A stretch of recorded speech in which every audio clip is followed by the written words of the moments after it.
our Q forum. My name is Chuck Eberle. I am the product owner for our digital assessment library, and I'll be acting as your moderator today. I have a couple of other people with us.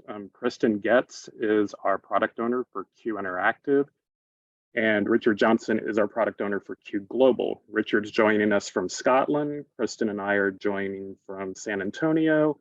Eberle is helping man the platform itself, and she's joining us from Florida. So with that, we will get started. We've got a lot to cover in this hour. So let me briefly kind of take you through what our plan is. We're going to start with Q Interactive, and Kristen is going to take us through some tips and tricks around the Q Central website, and then move on to the Assess app. And she'll be live in the platform and on the app for both of those. And then Richard's going to move over to Q Global and take us through a couple of things there. And then we will move on to some frequently asked questions. We had asked for questions during the registration process, and we got a ton of those. So we're trying to cover all of those between the live demos and the kind of moderated Q&A that we will do during the last part of this session. Typically in the past, we've kind of opened the Q&A box up for chat. Because we've got so many registered for this one, it's going to be very difficult for us to respond to questions in the Q&A. So hopefully between all of the questions that were covered and at the end, we'll hit on everybody's questions.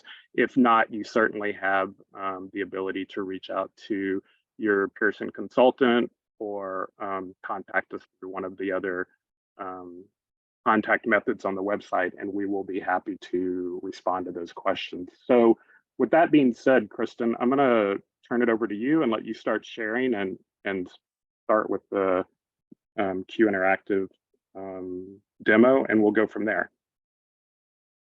Okay, thanks, Chuck.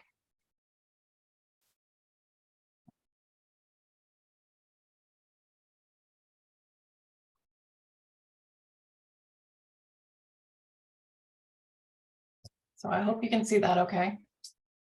You good? Yep, we're good. Okay, we're going to start with the Q Central website, like Chuck said, and I'm going to show you some tips. Hopefully you'll learn something new and helpful. And then I'm going to transition over to the new Assess app. So this isn't meant to be a full tutorial on how to use Q Interactive. We're assuming that most people who are joining this are already using it. So this is really for tips and tricks for current users. And then we'll give you some information on where to go for a full tutorial. If you're a new user, we're going to do that at the very end. Okay, so with that, the first thing I'm going to point out is a tip on the dashboard tab. And so on the dashboard tab, one thing you'll notice is over here, there's a button that says practice assessment. So we always recommend that people start with practice clients and practice tests. It's really a great way to become familiar with Q Interactive. And anytime we add a new test to the platform, we think you should jump on, create a couple practice assessments and get used to the new UI, since it is different than using paper tests. If you click on this question mark right here, it'll bring up a modal that tells you everything about the practice assessments. And basically what you need to know is that you can do everything with a practice assessment that you can with a typical assessment.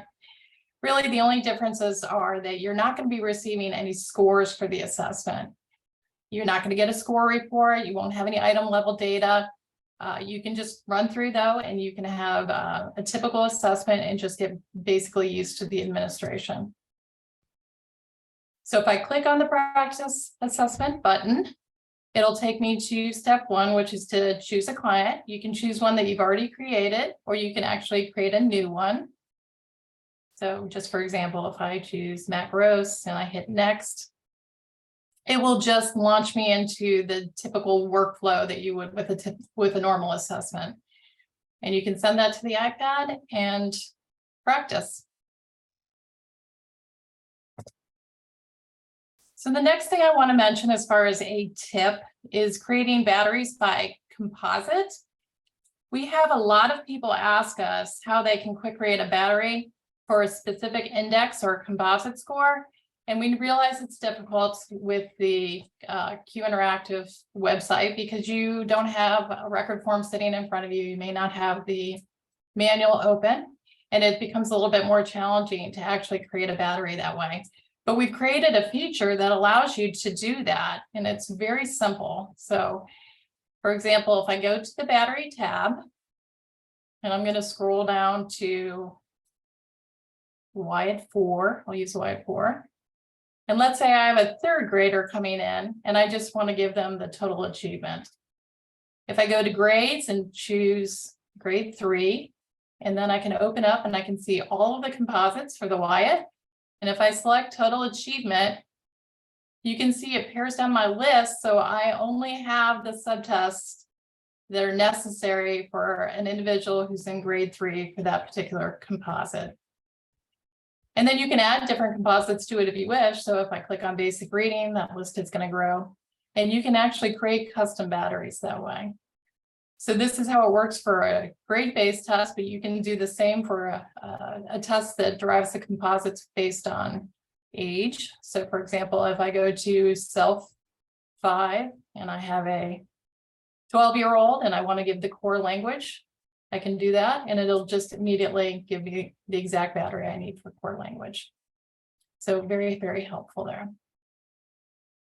While I'm in here, I'm going to show you another place that you can go to get information. We have this little blue button, I think it's overlooked. It says show details. If I click on the show details, it gives me lots of information about this particular subtest or any subtest that's actually in this test. I can see the duration time for the subtest. I can see the ages that it covers, the domain. I can see the composite that it feeds into. So all of that information is in the high details button there. Another way that you can help save some time for yourself is by creating custom batteries. You can do that a couple different ways, but I'll just start with one here. If I choose, let's say John Doe, and I'm going to create an assessment for John, and I just want to give him, for example, the full scale IQ. So I go to WISC 5, I choose the full scale IQ. I'm going to add all of these to my battery. And I hit next.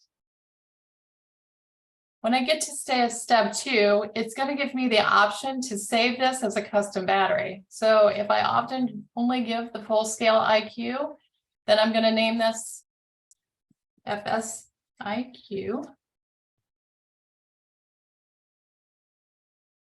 And then when I go back to my battery tab, I'm going to have a custom battery, and I'll show that to you in a second, that just says FSIQ. So the next time I want to administer that to a different client, I can just choose that and it'll immediately just add it, and it just saves you time that way.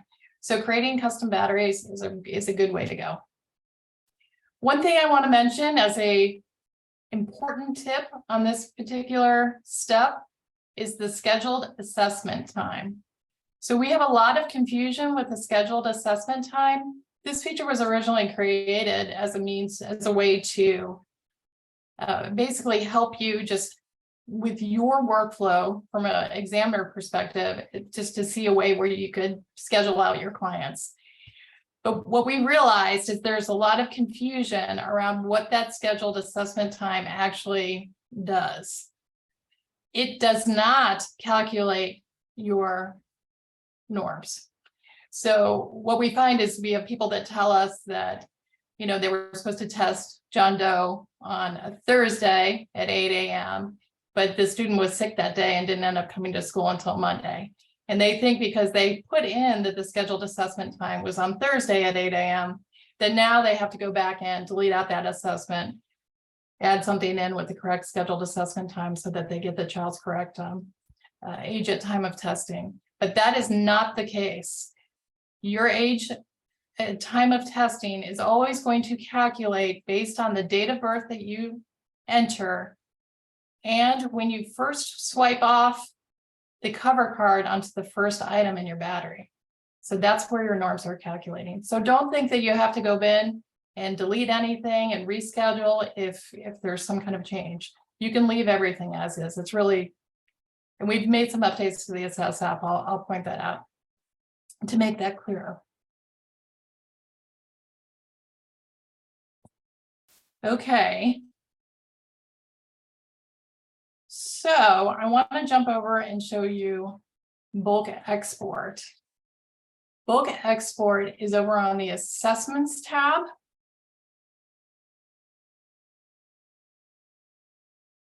And there's a little button up here called bulk export. So we often have people that ask us, like, is there a way for me to export a group of scores from my account? And the answer is yes, there is a way to do that on both Q Interactive and Q Global. And Richard's going to show you how to do this over on Q Global. They're very, very similar. There's some slight differences. But if you click on the bulk export button, you can export data from your account for just a single practitioner, for all practitioners in your entity. You can do it for a certain date range. You can do it for a single test. You can do it for all tests. It gives you that flexibility. And when you export the scores, they're going to be exported in an Excel file, and then you can use that to import into whatever database that you need to. So for example, if I choose June 1st to August 7th, and I want to do all practitioners, or if I want to do, I don't know, let's say just cell 5, 9 to 21, I can click generate export, and then I'm going to get a download of that file. So there is a way you can have all your data in one file. Okay, so I only have a little bit of limited amount of time, so I want to make sure I jump over and show you some tips from the Assess app.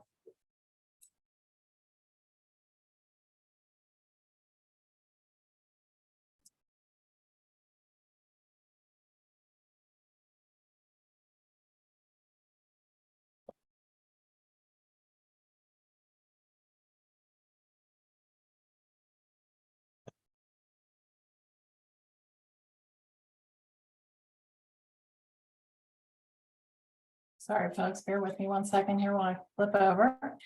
Can somebody give me a thumbs up? Can you see the iPad screen? Okay. Okay, so now we want to show you a couple handy tips for the iPads within the Assess app. And the first one I'm going to talk about is system health.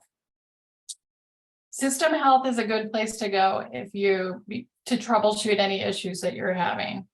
You'll find your system health underneath the floating action button, and you'll see a little question mark. That's your system health. If I tap on system health, it'll come up with a screen that tells me some basic information about the devices. And you can see it there. If you have a green check mark, that means everything is good. You're good to go. If you see a red X, that means there's a problem. So check there. If you need to do any troubleshooting, if you have something wrong and you can't figure it out, that should be your first step. Another helpful area under system health is the support. If I hit support and I click about, it's going to give me some information about what is currently running on the Assess app. You always want to make sure that you have the latest content.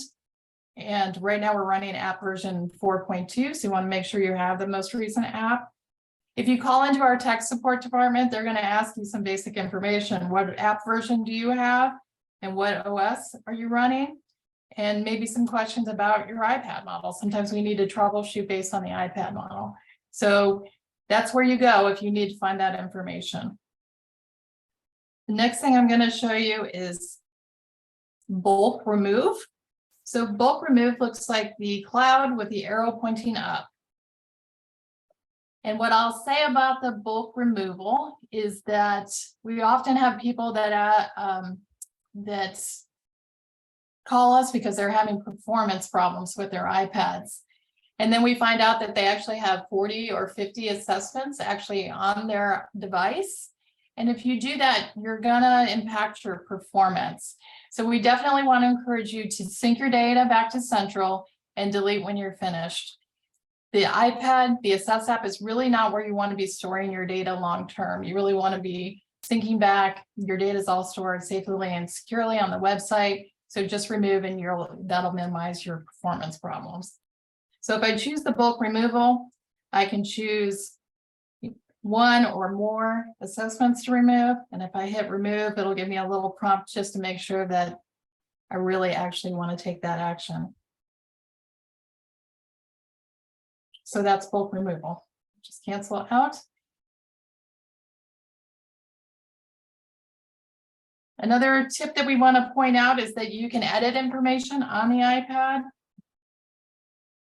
And you can now edit grade. So I want to explain the tip about that to you though, is you can edit your grade, you can change the grade of the individual if you haven't started a test where grade is necessary for. So if I have both a Wyatt and a KTA on my device and I haven't started either one of them, it'll give me a prompt where I can go in and change the grade. If you started, let's say you've started the Wyatt, you started them as a third grader, but then you realize they're in fourth grade, you can't go back and change it to fourth grade because that would at that point change the start point and you've already administered, and that's not going to work. But you can change the grade for a future assessment. Let's say you had KTA and you hadn't started any of that, you can go in and change. So I hope that makes sense. If I start this assessment, I'm going to see that age will give me a new prompt on the bottom that says age at time of testing. So again, back to what I was mentioning as far as the scheduled testing time, the Assess app now is going to give you exactly where it's calculating the age from. So it's going to take the date of birth and the first time you swipe on to that first item in your battery. So you're going to have that information now on your iPad. I'm going to show you edit real quickly. I think most people know how to edit their battery. But what I will tell you as far as a tip is that Assess only needs a single subtest to start an administration. So if you're in a time crunch and you only have time to add one subtest to your battery, and then you want to wait when you get into the administration and add more subtests, you can do that. You just need a single subtest to start. But again, you can edit your test library while you're in Assess. Let's say I want to add, I don't know, a Bracken subtest. I can either add all, or I can add a single subtest. I can remove subtests. I can pick up and drag and drop subtests different places in my battery. So those are all options for you.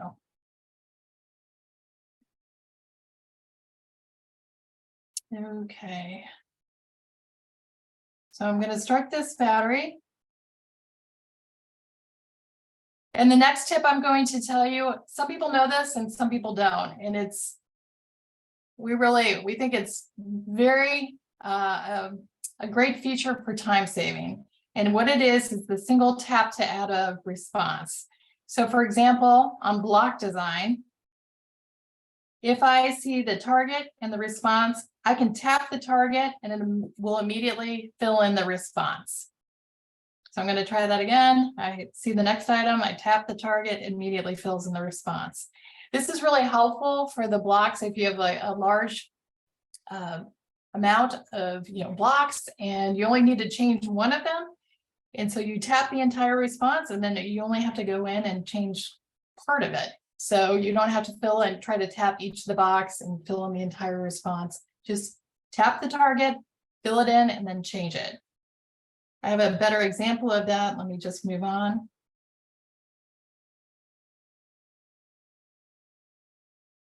This is designs. So again, I have both a target and a response. So instead of filling in each of these cards individually, I'm just going to tap the target and it fills in all of the response cards with the correct response. Then if I just need to go in and change one of them, I just change one of them.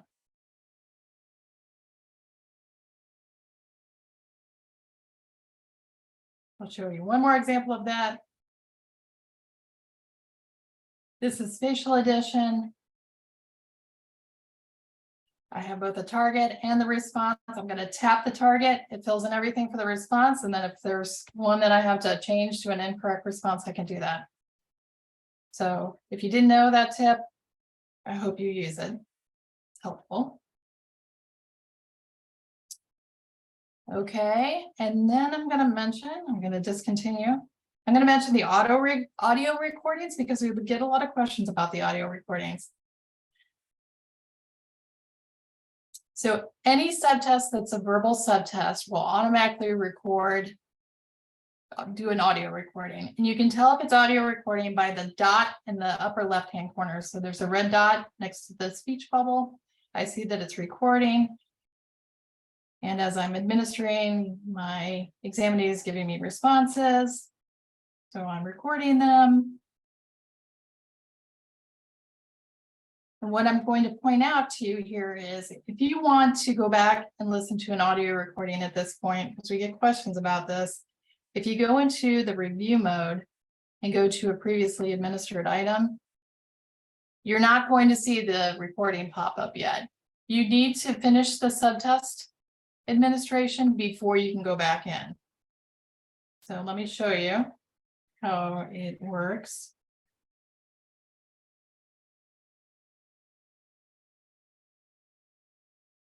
Okay, so now I've administered the entire subtest. If I go back into review mode and I go to a previously administered item,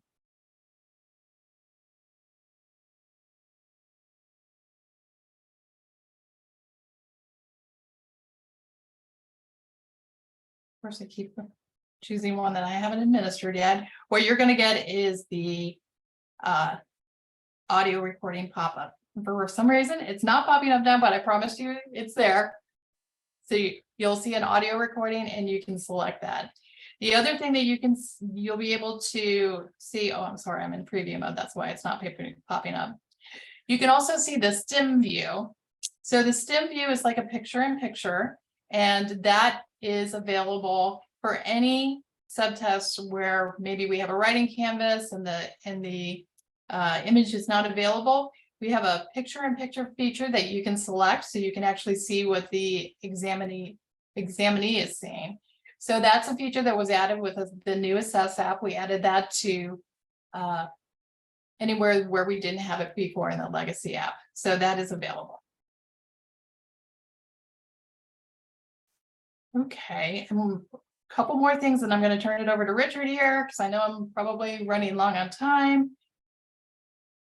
We have people calling because they are unable to figure out how to delete items from the list type subtests.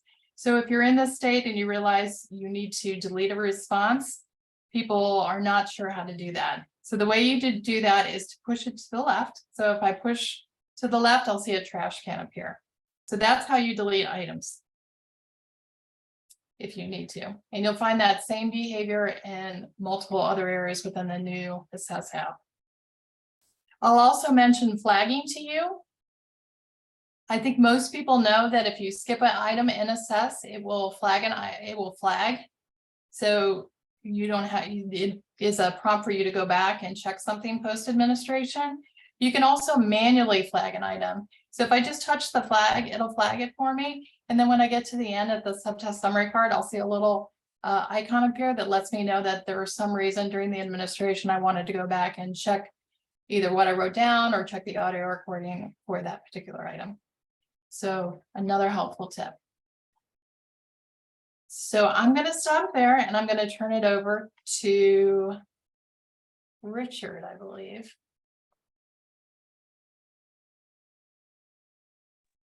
Thanks, Kristen. Let me just share my screen.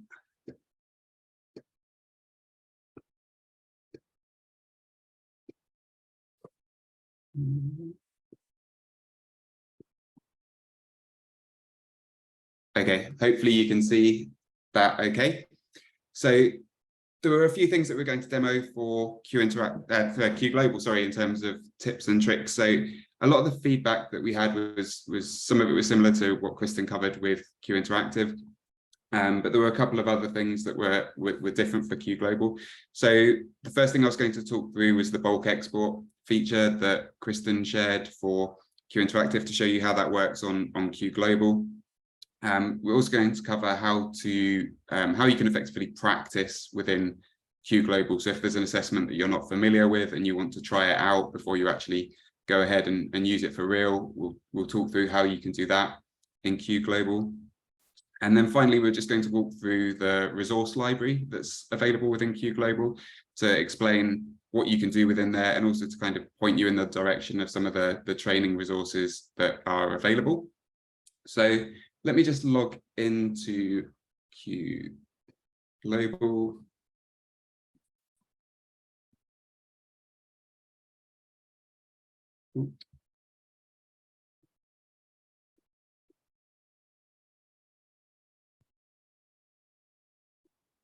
Okay, so starting with the bulk export. So where you find the bulk export within Q Global is via the examinee tab that you see when you first log in. If you click on this More Actions link, you'll see that one of the options that's there is export assessment records. So this is the bulk export feature within Q Global, and it's where it allows you to export examinee demographics and scores for assessments that are in a report generated status. And this is where you go to configure the export that you want to do. So it's a bit different to Q Interactive, but ends up with the same results where you can get all of the data within an exported file. So first of all, you select the assessment that you want to export it for. So let's say I want to export my data for the WACE 4. So I'm going to choose the WACE 4 score report. I can then add in other filters if I want. So if I only want to filter by certain examiners, or only look at assessments that have been administered since a certain date. So if I want to look at all of the WACE 4 assessments that have been administered since the start of the year, I select the date in there, and then that will only return those within the export. I can then select specific demographic criteria as well, like if for whatever reason I only wanted to do ones for a specific person, or people that have a birth date that's after a certain date, for example. These criteria allow you to specify that. So once you've put in the assessment and demographics criteria that you want to use, then you hit the search button, and what it will do is it will return a list of the assessments that meet that criteria. Assuming that you want to export all of them, the easiest way to do it is to click on this checkbox at the top of the list, and it will automatically select all of the items that are within there. You then hit the configure export button. It will give you some options about things that you want to include. So if you want to include the header, the name, the demographics, the raw scores, and the derived scores, then you can include these. Some of these options differ depending on which test you've selected as to whether those things are available or not. But for the WACE, these are the ones that are available. So once you've selected those, you hit the export button, and then what it does is it adds it to your export queue. You can see a note here that the generated exports are available to download for 7 days. Sometimes it can take a little bit of time for it to generate the file, especially if you're exporting a lot of data or over a long period of time. But you can always come back to this screen at another time. So if you wanted to go away and do something else, and then you want to come back, you access it through the same way. So you go back to your More Actions, Export Assessment Records, and then you can see that you've got the Export Queue tab at the top. So you can see that export's now completed. So then to download the file, you can see if there's been any errors as well. So if there was something that had prevented it from running, it would display that and let you know why. But in this case, it's all run fine. So I can just hit the download button. It will download it to your browser, and then you can just click on the file, and it will create the file for you with all of the data in it. So you can see that's a way that you can bulk export the assessment data, and then you can import it into your analysis program, or you can store it outside, or if you've got another system that you wanted to import it into. One question that we sometimes get about the export files is how do you know what's contained within each of the columns? The way to find that out is via the resource library. So when you go to the resource library and you navigate to the relevant test, so we're looking at the WACE 4. So if I go to the WACE 4 and I go into the general folder and about the WACE 4, this gives you information about the test on Q Global. And one of the sections within this file If I go down to the table of contents, you'll see the final one in there is called data export labels. If you click on that, then it takes you to a table where it shows you all of the different column headers, what the description is of that column header. And if there's values, it will show you what each of those values represent in terms of their associated value. So that's where you can go to find out the information as to what each of the column headers represents. So that was everything that I was going to show on the bulk export feature. So the next thing I was going to cover was practicing QGlobal. So one question we get come up quite frequently and that came up in some of the feedback that we had is around how you can practice doing an assessment on QGlobal without actually paying for it. And one thing with QGlobal to know is that you don't get charged for using a test until the point where you generate the score report for it. So effectively within QGlobal, if you want to familiarize yourself with a test, you can go through the process as if you were doing a real one, all the way up to the point of generating the score report. And then I'll also show you how you can view the score report within, or an example of the score report within the resource library as well, so that you can then see what the end-to-end workflow would look like. So if I wanted to test doing a practice assessment, I could go in the same way that I would create a normal person. So if I just create somebody called practice test,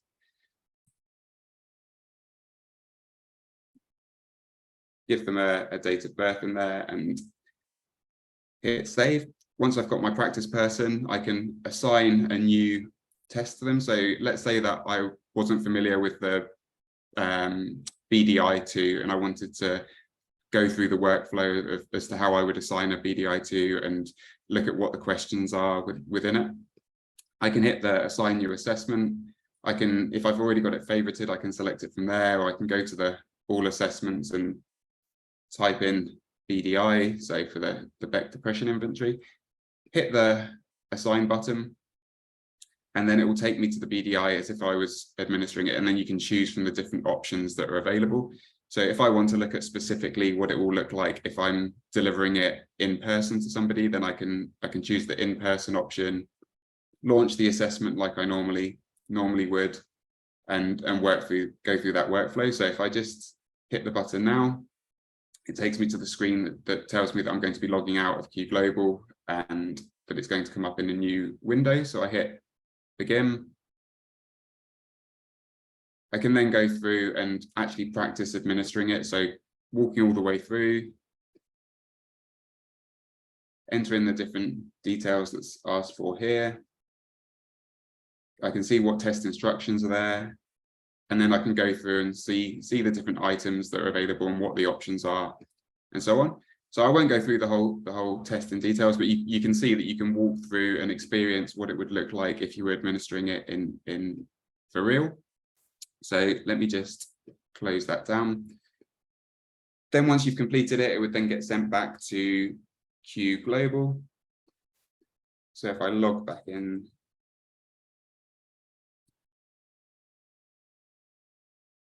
now, what would happen is it would effectively come back. So here's one I did earlier.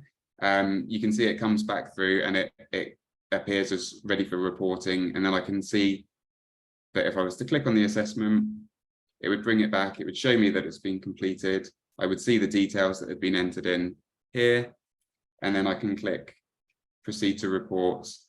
And then this is the point that you can get up to. So here you can see that I would need one inventory to generate the report, but I don't currently have any available. So if I don't want to buy them because I'm just doing it as a practice assessment, obviously I wouldn't go through and buy anything here and I wouldn't actually be able to create the report. But if you want to see what a sample report looks like for the test, you can go into the resource library.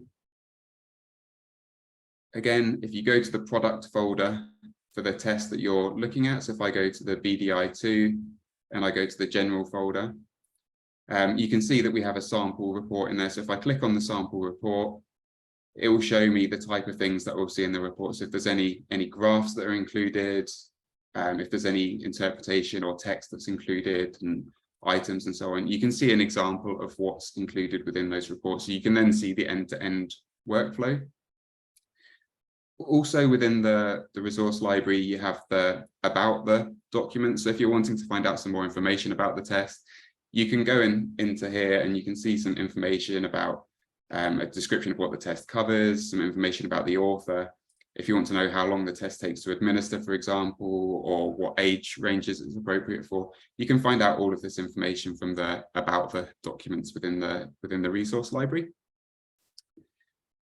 So final thing I was just going to show was the resource library. So we've already looked at a couple of things within there already, but I just wanted to cover a couple of extra areas to show you some things that we know people have asked about in the past. So what the resource library is effectively a collection of digital assets that give you information about the tests. So you can see all of the tests are listed in alphabetical order. Each product has a folder within it for general information. So that general information includes the about the document, and if there's a sample report available, and sometimes there's other files that are relevant to the assessment that are also included within the general folder. So that typically is where you find the product guide, sample reports, and so on. Some products you'll also see that you have a restricted folder in. So the restricted folder appears where you've got assets that have been purchased and allocated to your user. So that's typically things like user manuals or STEM books and so on. So if I look within the RAML 3 here, you can see that I have the general and the restricted folder. Within the restricted folder, I have access to the administration manual. So that's because it's a manual that's been purchased and allocated to my user record. If I click on that, it then opens up the manual and I can navigate it digitally. So if I go through, and these are interactive. So when you go through and you get to the table of contents, you can click on the section that you want to go to. There's also search functionality as well if you wanted to find somewhere within the file. The last thing that I was going to show within the resource library is the training material. Can I just add one point of difference there on the assets for digital assessment library customers? Those restricted folders are there, but you, as a digital assessment library customer, have access to all of the manuals and STEM books and stuff that are associated with that product. They aren't actually allocated to individual users in that scenario. So it's a little bit different setup. Perfect. Thanks, Chuck. Thanks for that. And then the final thing I was going to show in the resource library was just this folder at the top about Q Global. So this is typically where our technical support teams direct a lot of people to when they have queries about things like the security things that are in place, or if they want access to the license agreement and privacy policy or terms and conditions and so on. You'll find a lot of information within this about Q Global folder. So if anybody's used the examinee import function before, this is where the template is for that file that you can then work with to import examinees in bulk. But one folder that's really useful that I'd encourage people to look at is under the training resources folder. There's a file called Q Global Tutorial Collection. If you click on that file, it gives you a link to a whole host of videos that talk through different parts of Q Global. So a really good one to start with if you're a new user to Q Global is this introduction to Q Global. If you click on that, it'll open up a video. And within the video, it's got a whole host of other, or you can kind of navigate to different parts to it. So if you see it's got an introduction at the start, and then it's got various information for administrators or for practitioners who are using the platform, and some pieces on technical support. So if you're looking to do something specific, you can jump to that section, or you can watch the video in its entirety. But there's like as I mentioned, there's a whole host of other videos in there. Like if you're an administrator on an account and you're looking at how best to manage your inventory, there's some videos here that cover that specifically that you can jump to, and they're great videos or great short videos to be able to give you the information that you need. I think that's everything that I was going to cover, Chuck. So shall I pass back over to you for the Actually, I'm going to let you keep sharing. I'm going to give you a heads up because we want to talk briefly about the telepractice page and the resources for remote testing. We received lots of questions about that. So I'm going to give Kristen one of the questions, let her respond to that, and then we'll bounce back over to you, Richard, and talk about remote testing. So Kristen, the number one question on everyone's mind about the new Assess app in QI. Okay, so not really, but we got so many questions about this is why in the world was the 0-point button removed in the new Assess app for visual puzzles and figure weights? So we did that. We made that decision based on conversations with our content group and our Wechsler experts. And the decision was made to basically remove the 0-point button everywhere in the application because the initial intended use of the 0-point button was to allow people a means to get off an item if the child had or the adult had no response or said, I don't know. So that was the original intent of that button. After talking, we gave you a way to do that when we added the don't know and no response, but after talking to the content group and our Wechsler experts, we decided it wasn't necessary in figure weights and visual puzzles because the manual is very specific in how it tells you to score those. It tells you only to record responses up until the point of the time running out. After we released it, we've had, like Chuck said, so much feedback on this topic, and we are listening to you, and we're not trying to make anything more difficult. And we understand that people wanted to use the 0-point button in a way that helped them do kind of within item extension testing. So they wanted to get all possible responses and then go in and alter perhaps using the 0-point button. So the good news is we're bringing it back. So for figure weights and visual puzzles, the 0-point button is coming back. You'll see it reappear within the application in our next release, which is a couple weeks from now. So in the 4.3 release, 0-point button is coming back for figure weights and visual puzzles. So thank you for all your feedback, and we did listen. Okay, Richard, before I ask you a question about remote testing, one point of clarification that came in is back when you were talking about bulk assessments, will the bulk assessment work for one client who has multiple assessments? Yes, it will. Okay, perfect. Obviously, the assessment data would be exported to separate files because there's one file per assessment type because the variables are different per assessment. But yes, you can bulk export across multiple assessments, or if they have multiple assessments for the same test, then it would appear within the same file. Yeah. Okay. So related to remote testing, lots of questions were submitted about how do I record responses? Can I use for ability and personality testing? So Richard, I was hoping that you could go to the show people how to access the telepractice page and then just highlight some of the resources that are available there. And then just for everybody on the call, at the end, we will put up on the screen some QR codes, and there will be an email that goes back out to everybody that will have all of the links for these various resources. So that being said, Richard, can you take us through this real quickly? Yeah, perfect. So first of all, I'll show you how to navigate to it from our PearsonAssessments.com site, which is the website obviously where you can purchase products and you can find out some more information about our platforms and solutions. So within the PearsonAssessments.com site, if you navigate through assessments and solutions, under digital solutions, the one that's at the top is telepractice. If you click through onto that, it covers the whole area of telepractice and the different things that we've done around telepractice, as well as some of the information that Chuck was referring to around resources and specific types of assessment. So you can go through the information that's in there, but if you're familiar with telepractice and you want to see how it applies to a specific product, you can go to our products tab. Within there, it has various product specific information. So if you were wanting to look at it for, I don't know, the MMPI, for example, you can click on the MMPI link and it will take you to information that's specifically about tests that whichever test it was that you clicked on, and it will show you the information about how best to conduct telepractice assessments for this, and any considerations that you need to have around both examinee and examiner side of things. So that's where you can find out information about the specific products.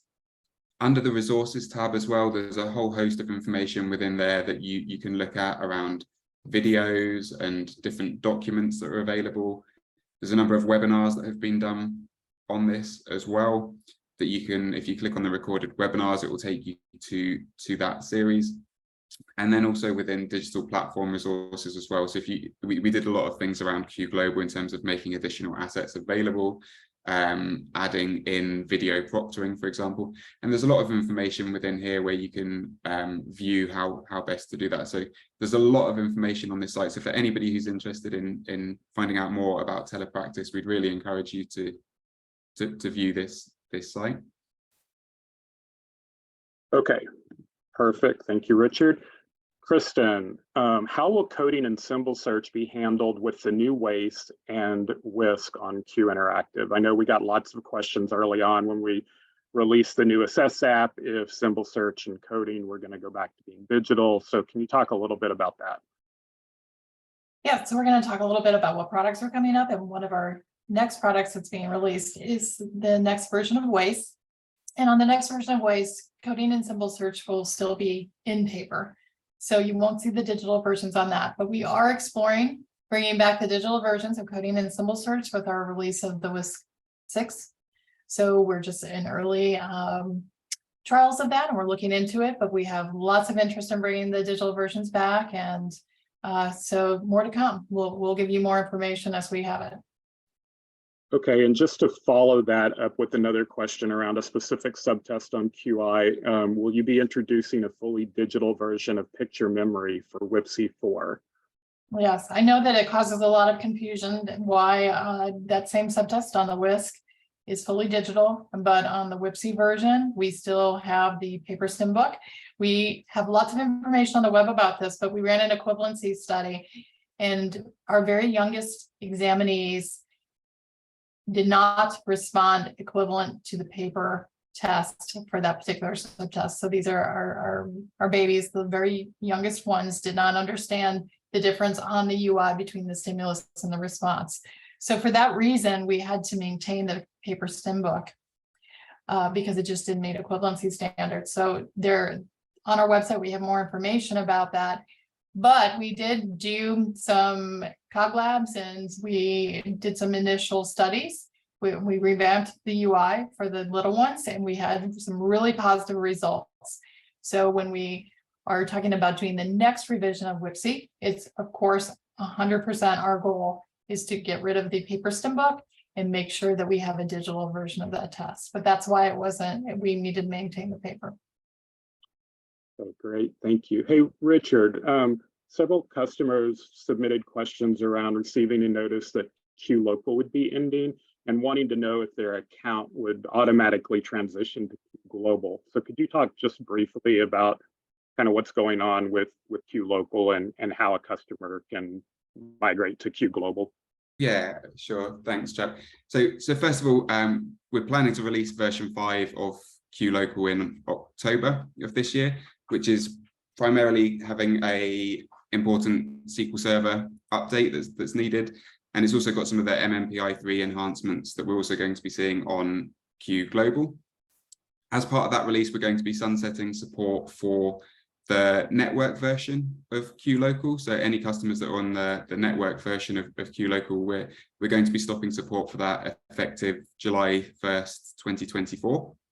And that's due to the version of SQL Server that it's using is no longer being supported by Microsoft from July 2024. In terms of what customers can do, so the preferred option really would be to migrate across your account to Q Global. We can transfer across any unused inventory that you have within your account. So if you have inventory that hasn't been used within Q Local and you want to make the move to Q Global, then if you contact our customer support team, they can transfer that across to your Q Global account for you. One of the things that we're doing this year that I think is going to mention was that we mentioned in the last forum as well, is that we're currently in the process of moving all of our US customers to a US hosted instance of Q Global, and that's been one of the primary reasons that people have continued to use Q Local, because of the data storage being outside of the US. So that, along with some of the FedRAMP certification that we're currently working towards, should hopefully allow people to make that switch over as well. Okay, perfect, thanks. So Kristen, here's this Q Interactive scenario for you that someone submitted. They said, I'm giving an assessment to a student that isn't having a wonderful day and completely shuts down during a writing task. And I want to try something else and come back to this task later.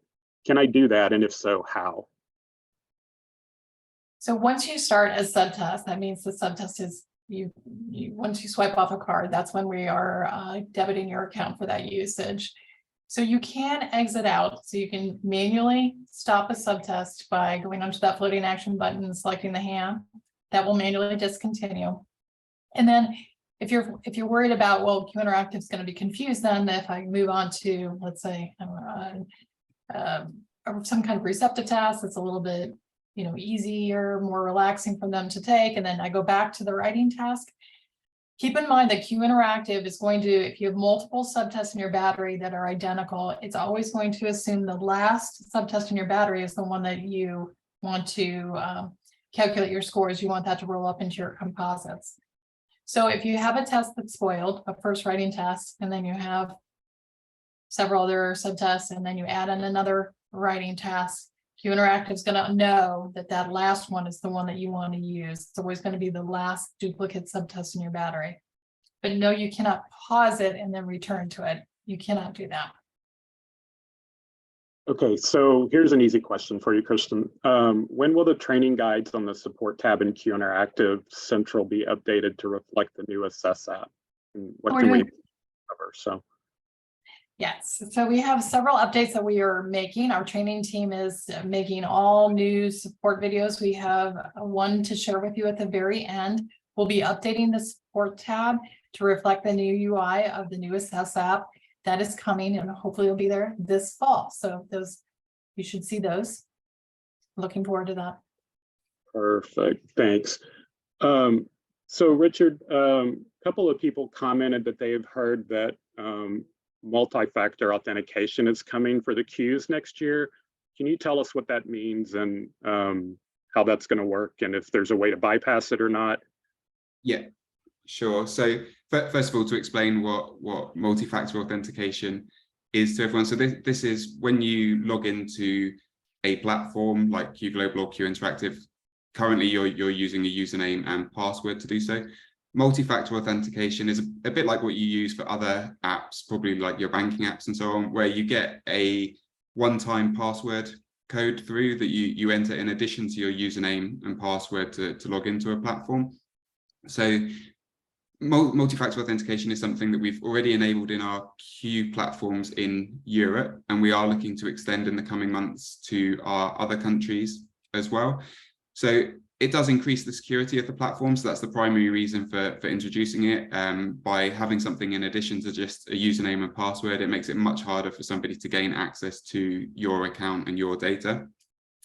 As Chuck mentioned, a way that organizations can bypass this if they don't want their users to have to use multi-factor authentication, if they're already doing that on their own side, is through the use of single sign-on. So Q Global and Q Interactive both support the use of single sign-on, and if you have single sign-on enabled for your account, then you don't need to do multi-factor authentication as well as the single sign-on to the platforms, because the expectation is that you're already doing that within your own access management system.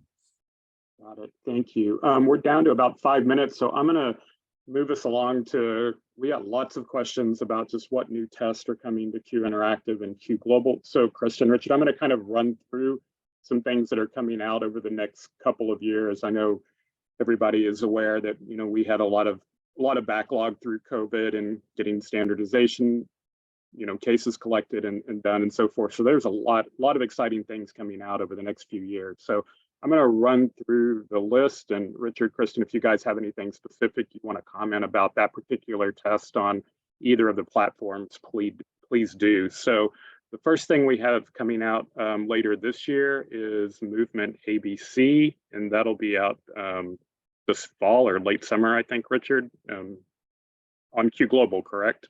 It's going to be in Q4. Okay, so Q4. Yeah. And then I think following that is going to be Wyatt for Canada. Is that correct, Kristen, Richard? I know that'll be on both platforms, or it's already on Q Global for scoring and reporting, correct, Richard? But we'll be out on QI. That's coming next year for the Wyatt 4, yeah. Okay. Way 6 in 2024 on Q Interactive in the US. Both Q Interactive and Q Global. Okay. And then bot 3 for all of our therapists and so forth in 2024, correct? That's correct, on Q Global. Okay. And then DCEFs, everybody I know is excited about that coming out because it's going to be all digital on Q Interactive, and that's coming out late 2024. Late 2024, early 25, we're still talking about that. Okay, and then the last ones that I have on my list are WIMS and Wechsler Nonverbal in 2025. Is that correct? That's correct. Those will be on both Q Interactive and Q Global. Great. You know, a lot of people will be excited about those things. Kristen, I've got one other question to squeeze in here, and then I think April had a quick little poll she wanted to get out to everybody. So the last kind of question that came in from a lot of people was, what would happen if I downloaded the new Assess app without deleting the old one first? Absolutely nothing. You can have both applications on your iPad at the same time. We recommend that you don't do that because it can cause confusion. Whatever app you open first, if the assessment's being offered on both, that's where it's going to appear. We have some information in our check. I don't know if you want to flip over to our slide deck that we can throw up there while April's putting up her poll, but we have some information on transitioning from the old app to the new app that we can share with you. We really recommend it's best practice to finish out all of the old app, all of your assessments, and then start on the new app, but there's no problem if you have both apps at the same time. So we have some helpful information. I'll run through these real quick, and I think we're going to share this with you at the end. Some help on how to switch from the old app to the new app. We have a cheat sheet, a startup guide that lots of people asked us for. So we'll make sure that you get this information as well. We do have a training video. So Richard showed you the training video for Q Global. We have a brand new training video that's based on the new Assess app. That's going to be included. So you can see that. Testing remotely, we showed you that, but we'll include a link so that you can see if you need that information after the presentation. We get a lot of questions about what type of iPad do you need for the new app. The new app and the old app work on the same type of iPads currently. The same iPads are supported for either one, but we have a link in there if you need to see the technical requirements and which iPads are supported. And that's the training video for Q Global. And then we have questions around data flow. So we put a couple links in there. If your organization wants to see the data flow for Q Interactive or Q Global, we have a couple links for you there you can take back to your organization. And all of those will be included in a follow-up email to everybody that attended today. So April, I know we're right at 12 o'clock. So if you want to launch that last poll, I'll just follow up and say thank you for spending an hour with us. We hope you found this very helpful. We will be doing another one, I think, in Q4. Is that right, Kristen, Richard? We'll do another one in, later this year. So thank you very much. And we hope you have a wonderful afternoon.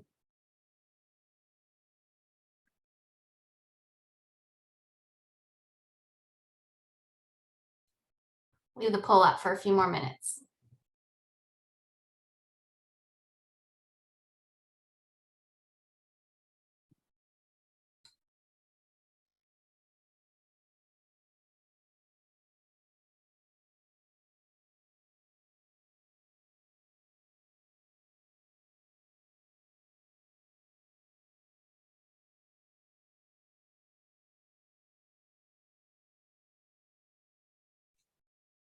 All right, and thanks everyone. Please feel free to fill out the 2 survey questions that pop up when we end the meeting.